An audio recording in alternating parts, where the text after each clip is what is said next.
नमस्कार, जैसे कि आप सुन रहे हैं राष्ट्रीय जय श्री मानव सेवा और देख आप मेरे तमाम भाइयों बहनों, आप सभी का सलामत जीवन हमेशा आगे की ओर बढ़ता चला जाए और परमेश्वर के अनुग्रह में और परमेश्वर के सामर्थ्य में आप आगे की ओर बढ़ते चले जाए। आप सभी के लिए हमारी दुआएं और कामनाएं ऐसी हैं कि आप खुशी मंगल में जीते चले जाए। लेकिन हिंदू धर्म के ऐसे पंडित और महाराज निकल खड़े हुए हैं भारत देश में कि संविधान को नहीं मानते चले जा रहे हैं और धार्मिक व्यवस्था को भी अच्छी रीति से नहीं निभाते चले जा रहे हैं।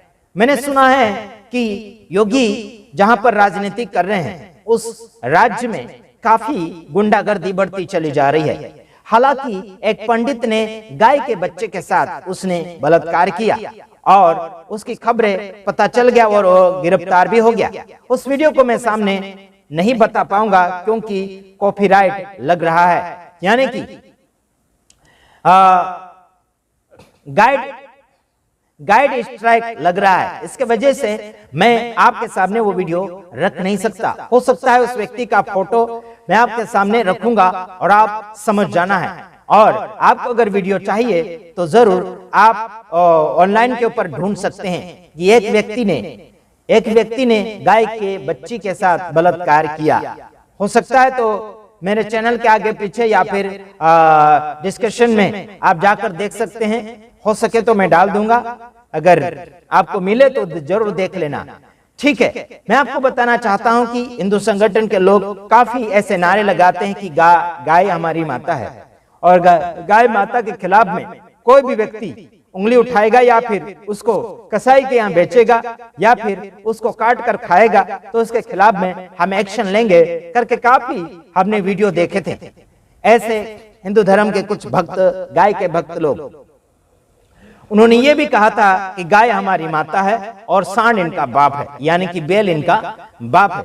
आगे अभी समझ लीजिए, उनकी माँ जो गाय है उस गाय के बच्चे को यानी कि बछड़ी के साथ एक व्यक्ति पंडित ने बलात्कार किया, यानी कि गाय को मां कहने वाले व्यक्ति की वो बछड़ी एक बहन हो गई। तो अभी क्या एक्शन क्यों नहीं ले रहे हैं, क्यों एक्शन नहीं ले पा रहे हैं? मेरे तमाम भाइयों बहनों, भारत देश को इंसान को माता पिता बनाया जाता है। गायों और भैंसों और मुर्गों और सुअर और सांड और क्या बोलना चाहिए डुक्कर और गधे, इनको माँ बाप नहीं बनाया जा सकता है।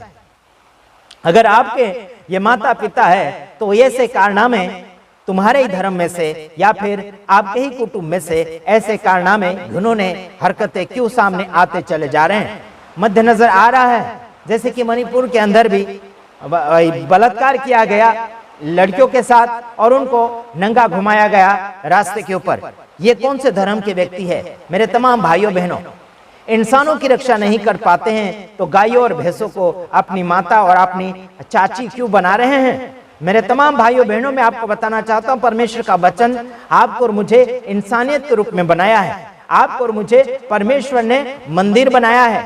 आपके और मेरे अंदर परमेश्वर का आत्मा निवास करता है और चलता फिरता आपके और मेरे जीवन में परमेश्वर है। हालेलुया।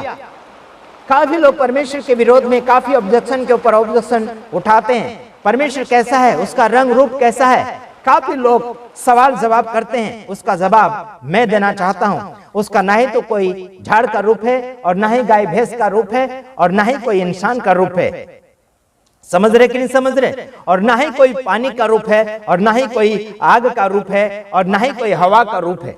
मैं आपको बताना चाहता हूं, परमेश्वर तो आत्मा है, वो दिखता नहीं है, वो अदृश्य परमेश्वर है। उस परमेश्वर को हम मानते हैं, चाहे कौन से भी राज्य में रहकर उसे यात्रा करके मिलना और या फिर दर्शन करने के लिए जाना नहीं होता है, बल्कि उसे आत्मा से पुकारा जाता है और सच्चाई के साथ उसे पूजा जाता है आत्मा के साथ।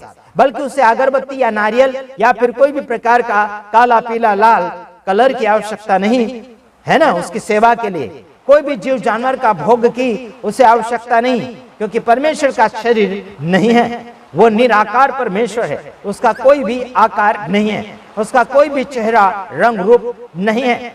काफी लोग जो मूर्ख है, जो नासमझ लोग हैं, जो परमेश्वर को रंग रूप देना चाहते हैं, चाहे वो मसीह समाज में होंगे, चाहे हिंदू समाज में होंगे, चाहे और कोई अन्य समाजों में होंगे, काफी लोग अपने खुद के परमेश्वर के रंग रूप बताने के लिए कोशिश कर रहे हैं, उनका चेहरा भी बताने के लिए कोशिश कर रहे हैं। अभी कुछ दिनों पहले हमने सुना कि कुछ ऐसे पर्व आ रहे हैं उनके भगवानों के, जिनकी मूर्तियां बाजारों में कुछ भावों में मिल जाती है, कुछ अच्छी होती है, अच्छे कलर की होती, बड़ी या छोटी होती, उसका कम ज्यादा भाव और कीमत किया जाता है। यानी कि ये भगवान को भी बेचकर खा रहे हैं, तो अपने आप को क्या छोड़ेंगे। सही बात आपको अगर हम कहेंगे तो आपको कड़वा लगेगा और आप भागते चले जाएंगे। इंसान आज अंधा हो चुका है और इन अंधापना को दूर करने के लिए परमेश्वर का वचन है जो ज्योति देता है, आत्मिक आंखों में उजाला प्रकट करता है। साथ ही साथ एक और बात बताना चाहता हूं, धर्म परिवर्तन के नाम पर अलग अलग राज्य में अलग अलग प्रकार के कानून तैयार किए जा रहे हैं। ये सरासर गलत है और संविधान के हिसाब से जो कानून तैयार किए गए हैं उसे हम सल्यूट करते हैं और मानते भी हैं, बल्कि उसको तोड़कर अपने हिसाब से कोई भी व्यक्ति कानून बना रहा है ना, उस पर बुनियादी बनाने के लिए कोशिश कर रहे हैं, वो सक्सेसफुल नहीं हो पाएंगे। हमारे कुछ साथी भाई लोग जो है, यानी कि वो लोग अच्छा सा युद्ध लड़ रहे हैं, संविधान की रक्षा करने के लिए काफी ऐसे टीमें खड़ी हो चुकी है, जय भीम वाले लोग खड़े हो चुके हैं, उन सभी को मैं सल्यूट करता हूं, ताकि आप जनता की सेवा कर रहे हैं और संविधान की रक्षा कर रहे हैं। परमेश्वर आप सभी को सलामत रखे। दुआ है हमारी, चाहे आप कोई भी ईश्वर से ताल्लुक रखते हैं, कोई भी धर्म से आप ताल्लुक रखते हैं, हमारा कोई भी उसमें भेदभाव करने की आवश्यकता नहीं है, बल्कि हमें इंसानियत के रूप में इंसान को आगे की ओर बढ़ाना है, उन्हें आगे हैंडलिंग करना है, मदद करना है। बल्कि कोई भी कानून अगर गलत करता है उसके खिलाफ में बोलने के लिए सभी आम जनता को अधिकार दिया जाता है और है भी, है ना। अपना हक अगर कोई मार रहा है, अपना हक अगर कोई तोड़ रहा है, अपना हक अगर कोई चोरी कर रहा है, तो उसके खिलाफ में बोलना अपना फर्ज बनता है। बल्कि मुंह के ऊपर ताला लगाकर बैठने वाले बुज़दिल होते हैं, कायर होते हैं, जो सब कुछ जानते हैं लेकिन जानते हुए भी कुछ नहीं बोल पाते, वो लोग कायर होते हैं और ऐसों को कोई भी प्राप्त करने का अधिकार नहीं है। बस खाते पीते मौज मस्ती कर रहे हैं, जिंदगी काट रहे हैं, बस उम्र घटती चली जा रही, एक दिन कब्र में चले जाएंगे, फिर परमेश्वर को क्या जवाब दे पाएंगे। मेरे तमाम भाइयों बहनों, कुछ अगर करते हो तो उसका नाम इतिहास बन जाना चाहिए। मेरे तमाम भाइयों बहनों, मैं आपको एक और बातें बताना चाहता हूं। धब्बे के ऊपर धब्बा लगता चला जा रहा है। जो लोग नारे ज्यादा लगा रहे हैं, कैसे नारे लगा रहे हैं, राम नाम के नारे लगाए जाते, बजरंगबली के नारे लगाए जाते, अलग अलग प्रकार के नारे लगाए जाते हैं, बल्कि कारनामे उनके काले निकलते चले जा रहे हैं और काले कारनामे दिखते चले जा रहे हैं। मैं उनके खिलाफ में नहीं बोल रहा हूं, बल्कि उनके कारनामे सामने नजर ला रहा हूं। तो देखिए, आपको अपने आप में जागरूक करना चाहिए, अपने आप में अपनी कम्युनिटी को सुधार लेना चाहिए। उसके बाद में आपको कहीं और झांकना चाहिए कि वो क्या कर रहे हैं। अपने घर में ही अंधेरा है तो दूसरे के घर में उजाला करने के लिए क्यों चल पड़े। आपको बताना चाहूंगा, जागो और जगाओ, सब हाथ में हाथ मिलाकर आगे बढ़ो। कोई गद्दारी कर रहा है, कोई पाप कर रहा है, कोई गुमराह चल रहा है, उसे सही मार्गदर्शन में चलाने के लिए उसके खिलाफ में एक्शन लीजिए या फिर उसके बारे में बोल सकते हैं। खुदा हाफिज, प्रभु आप सबको सलामत रखे। Good bye.